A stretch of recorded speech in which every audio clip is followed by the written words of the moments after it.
Καλώς ήρθατε συνδρομητές και όλους όσους παρακολουθείτε το κανάλι μου. Θέλουμε να σας δείξουμε τα μοναδικά σπάνια βιβλία paddington και θα αρχίσουμε τώρα να διαβάζουμε τον πρώτο τόμο.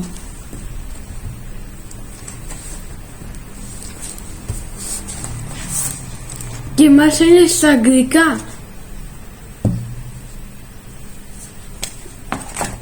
A bear called Paddington.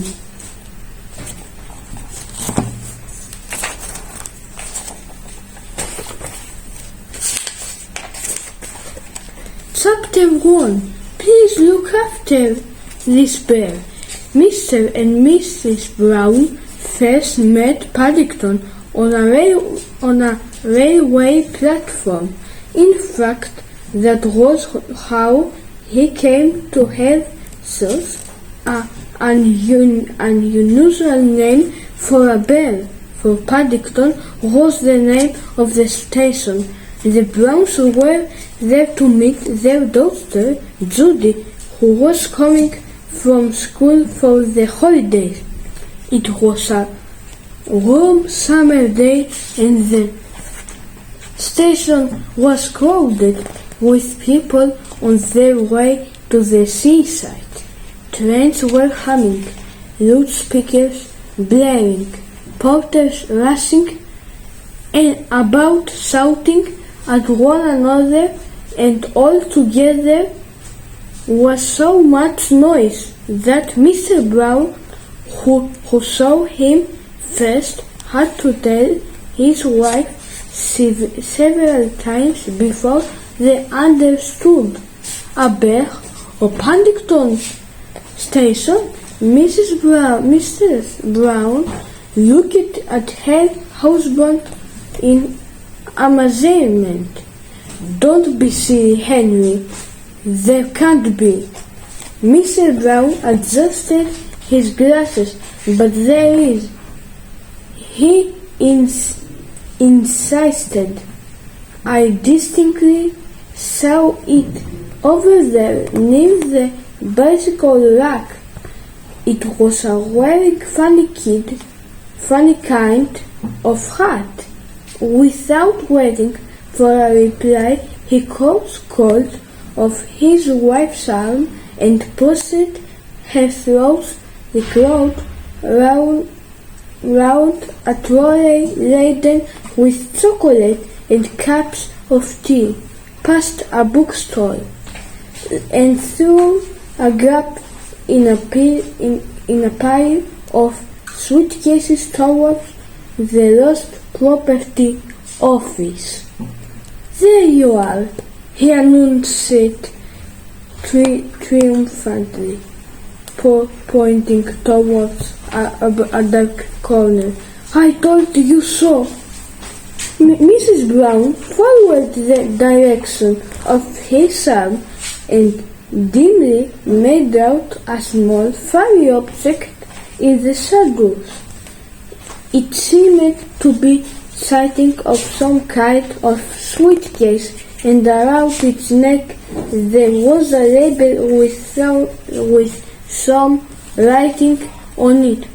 The suitcase was sold and battered, and on the side in those letters where there was wandered on voyage.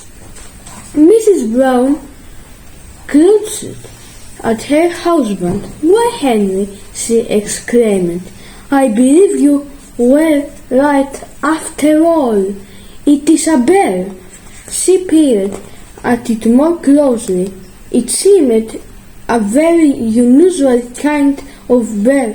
It was brown in color, a rather dirty brown, and it was wearing a most odd-looking hat with a wide brim, just as Mr. Brown had said.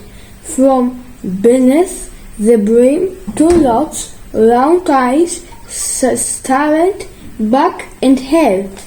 Seeing that something was expected of it, the bear stood up and politely raised its hat, revealing two black ears. "Good afternoon," it said in a small, clear voice. "Good afternoon," replied Mr. Brown doubtfully. There was a moment of silence. The bear looked at them inquiringly.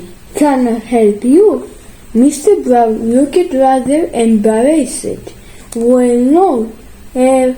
As a matter of fact, we were wondering if we could help you." Mr. Brown bent down. "You're a very small bear," she said. The bear puffed out its chest. "I'm a very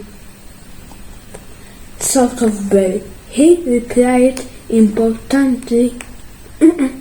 "There aren't many of us left where I come from." "And where is that?" asked Mrs. Brown. The bear looked round carefully before replying. "Darkest Peru. I'm not really supposed to be here at all.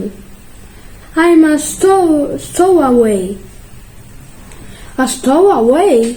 Mr. Brown lowered his voice and looked anxiously over his shoulder. He almost expected to see a policeman standing behind him with a notebook and pencil, taking everything down. "Yes," said the bear, "I'm emigrated, you know." A sad expression came into its eyes. "I used to live with my Aunt Lucy in Peru, but she had to go into a home for retired bears."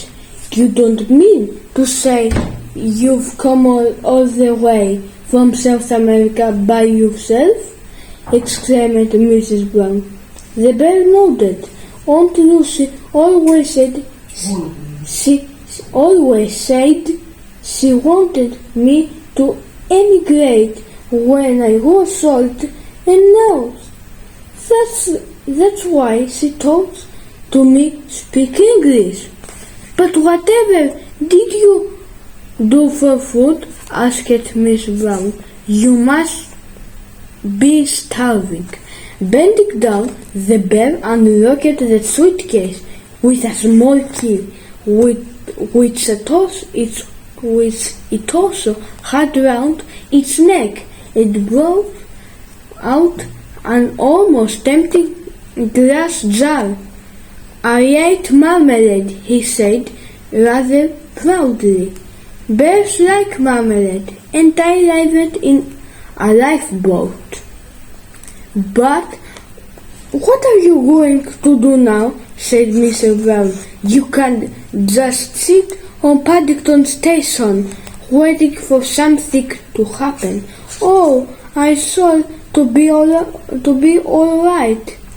I expect." The bear bent down to do up its case again. As he did so, Miss Brown caught a glimpse of the writing on the label. It said, "Please look after this bear, thank you." She turned apparently to her husband. "Oh, Henry, what shall we do? We can't just leave him here. There's no knowing what might happen to him. London's such a big place when you've nowhere to go. Can't he come and stay with us for a few days?" Mr. Brown hesitated. "But Mary dear, we can't take him. Not just like that after all."